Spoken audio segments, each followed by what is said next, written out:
Good morning, सुप्रभात, केम छो, सलाम। उम्मीद है आप सब लोग बेहतर होंगे, अपना ध्यान रख रहे होंगे। मैं कल नहीं आ पाया था, कल भारती आई थी मॉर्निंग मोटिवेशन में, क्योंकि मुझे थोड़ा वायरल फीवर था। आज भी तबीयत ठीक नहीं है, हालांकि मेरे को फ्राइडे से जो है वो, जब से मैं दुबई से लौटा उसके बाद थोड़ा सा इन्फेक्शन मुझे हो गया।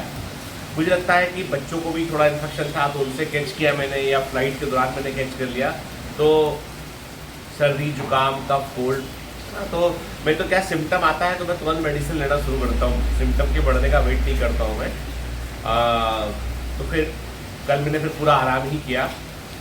खैर, अच्छा ये बताओ, आप लोगों के यहाँ पे कैसी बारिश हो रही है? सुनने में आ रहा है कि कई जगह पे तो बड़ा भारी पानी गिर रहा है और कई जगह पर पानी नहीं गिर रहा है। स्पेशली नॉर्थन पार्ट और सेंट्रल पार्ट ऑफ इंडिया में जमकर बारिश हो रही है, कि बाढ़ की कंडीशन बनाई है कई जगह पर।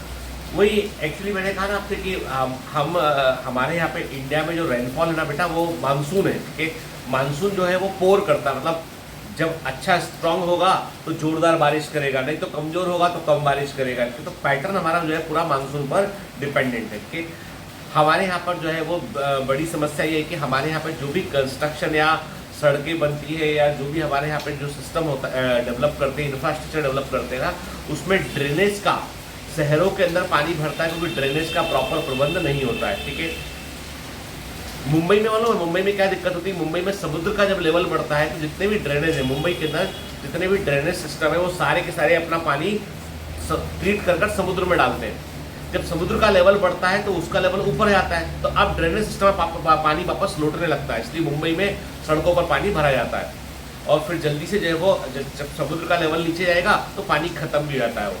लेकिन मुंबई में एक बड़ी समस्या है ये। अच्छा, तो क्या पानी के बारे में बात करेंगे, ड्रेनेज के बारे में बात करेंगे? नहीं, हम उसके बारे में बात नहीं करेंगे। हम बात करेंगे कि एक क्वेश्चन मेरे पास जो आया, एक बच्चे ने कहा कि सर मेरी उम्र 24 ईयर है और मेरा इस बार नीट में सिलेक्शन हो गया है और मुझे मेडिकल कॉलेज मिल रहा है, तो मैं ये सोच रहा हूँ कि मैं 24 ईयर का हूँ, 25 का हो जाऊँगा अभी मैं, तो मैं जब MBBS कर निकलूँगा, मैं 31 साल का हो जाऊँगा, उसके बाद मैं PG करूँगा, तो सर मतलब मैं कुछ लेट नहीं हो गया क्या? करूँ या मैं BSc ऑलरेडी कर चुका हूँ, या कुछ और करूँ? तो मैं एक बात क्लियर कर दूँ आपको कि ऐसा कभी मत सोचो बेटा। जैसे आपको एक एग्जांपल बताऊँ, महेंद्र सिंह धोनी। धोनी जो है वो आपको पता है बहुत जबरदस्त क्रिकेटर है वो, है ना, अच्छे विकेट कीपर, अच्छे बैट्समैन, के कैप्टन कूल, है ना। उनके नेतृत्व में हमने वर्ल्ड कप भी जीता, हमने सारे वर्ल्ड कप जीते हमने। मतलब कुल मिलाकर कि धोनी से अच्छा मतलब क्रिकेटर जो है वो रेयरली एक आध दो किसी को आप कंपेयर में लाके खड़ा कर पाओगे।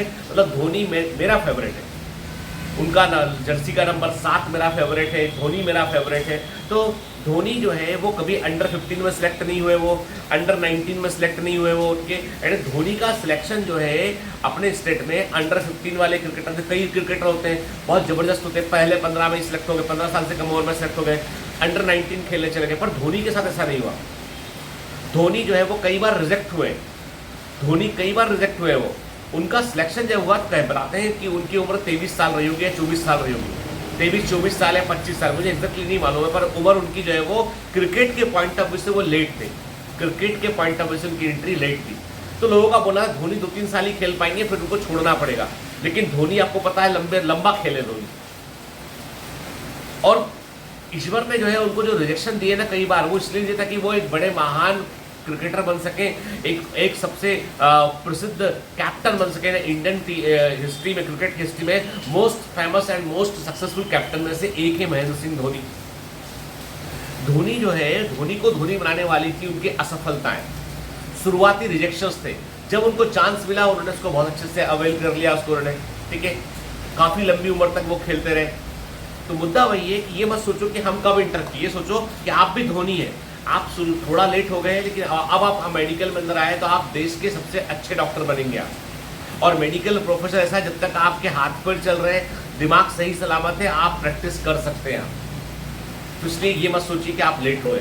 लेट कभी कुछ नहीं होता बेटा। क्या मतलब, सिंपल से बात है कि हम सब की अपनी अपनी जर्नी होती है, हम सबका अपना अपना सफर होता है। मैं देखता हूँ कई बार कई ऐसे यूट्यूबर है जो बहुत कम 22 साल की उम्र में बहुत पॉपुलर हो गए, 30 साल की उम्र में वो डिप्रेस भी हो गए। ऐसे भी लोग मिलेंगे आपको जो 22 साल में बड़े सक्सेसफुल थे, 35 साल तक डिप्रेस हो गए, ड्रग्स में चले गए, वो 40-50 साल में जो है वो जिंदगी उनको बर्बाद होने लगी। ऐसा मत, हर आदमी का अपना अपना एक सफर है, ठीक है। तो आप ये मत सोचो कि आप किसी और से कंपेयर कर रहे हो। कहते हैं बराक ओबामा 55 साल की उम्र में रिटायर हो गए और ट्रम्प 70 साल की उम्र में और बिडेन 70 साल की उम्र में जो है वो यूएस के प्रेसिडेंट बने। बात वो नहीं, बात है मंजिल तक पहुंचने की, वहां जाकर परफॉर्म करने की बात है। टाइम फ्रेम हम सबके अपने अपने चल रहे हैं, किसी का थोड़ा आगे किसी का थोड़ा पीछे, तो कभी किसी को कंपेयर मत करो टाइम फ्रेम को लेकर। तुम्हारा अपना टाइम फ्रेम है, तुम्हारा वक्त जब आएगा ना जबरदस्त आएगा, सबसे अलग होगा, सबसे बेहतर होगा, ये हमेशा दिमाग में यकीन रखो। मैं भी हमेशा सोचता हूँ ये बात कि जब भी बायोमेंटर्स का वक्त आएगा ना तो वो एक दौर होगा, वो एक अलग ही दौर होगा वो। तो मैं कभी भी अपने आप को कंपेयर बहुत सारे लोगों से नहीं करता हूँ। हाँ, मन में लगता जरूर है कि नहीं कि आपको भी उस जगह पर होना चाहिए, लेकिन फिर लगता है आपको सारे वैल्यूज बेचने पड़ते, आपको लोगों को की सारी बातें सुननी पड़ती। उससे बेहतर है हम अपने मन से काम करें, हम आपकी बात सुने, हम आपकी बात सुने और आपके अनुसार निर्णय लें। अब हमने जैसे डिसाइड किया, आप लोगों ने बोला कि सर लाइब्रेरी के लिए हम चाहते हैं कि लाइब्रेरी ओपन की जाए बायोमेंटर्स के कमांडोज के लिए, हम तैयार हैं उसके लिए। हमको पटना से शुरू करना है, तो पटना में जगह बताओ मेरे को, पटना में जगह बताओ कि पटना में कहाँ पर हम लाइब्रेरी ओपन कर सकते हैं। हमको ऐसी लाइब्रेरी बनानी है हमें कम से कम 500 बच्चे एक साथ बैठकर पढ़ सकें। आप मुझे एरिया बताओ कि पटना का कौन सा एरिया अच्छा रहेगा। एक तो पटना में, या क्या पटना में खोलना भी चाहिए कि नहीं खोलना चाहिए, ये भी बताओ। हम चाहते हैं जहाँ से ज़्यादा बच्चे हैं, पहले पटना, कलकत्ता, वाराणसी, प्रयागराज, ठीक है, जहाँ से बहुत ज़्यादा बच्चे बायोमेंटर में पढ़ते हैं वहाँ पहले लाइब्रेरी ओपन किया, ताकि बायोमेंटर्स के बच्चे वहाँ जाकर बैठकर पढ़ सके और ऑफलाइन क्लास वाली फीलिंग उनको आ सके। लेकिन अब आपको बताना है कि कौन सा एरिया को हमने तो देखा नहीं पटना के, हमारे पास इतनी बड़ी टीम भी नहीं है कि सर्वे करने जाएगी, वो करेगी नहीं। हम तो तुम पे भरोसा करते हैं, तुम बताओ कि क्या करना है, कैसे करना है, हम लोग करते हैं। बिल्कुल बेसिक फैसिलिटी, कुछ नहीं, कोई लग्जरी नहीं, सिर्फ बेसिक फैसिलिटी की जहाँ पर आप बैठ के पढ़ सके और आपके सपने पूरे हो सके, वो हम करना चाहते हैं। आप बताओ मुझे, ठीक है। तो कभी भी अपने फ्रेम को मत कंपेयर करो, इतना सोचो आपकी जो आप कर रहे हो उसके पीछे आपके इंटेंशंस, उद्देश्य ठीक होना चाहिए, आपके पीछे का मंतव्य ठीक होना चाहिए, क्योंकि एक दिन इरादे निकल कर बाहर जरूर आते हैं। याद रखिए कि आप कुछ भी इशारा कर लो प्रकृति को, इरादा जरूर सामने निकल के जाएगा। आपकी इंटेंशन ठीक नहीं है ना तो एक दिन पकड़ में जाओगे। आपके इंटेंशन ठीक रखिए, चीजें अपने आप ठीक होगी। चलिए, have a great day, all the best, bye bye.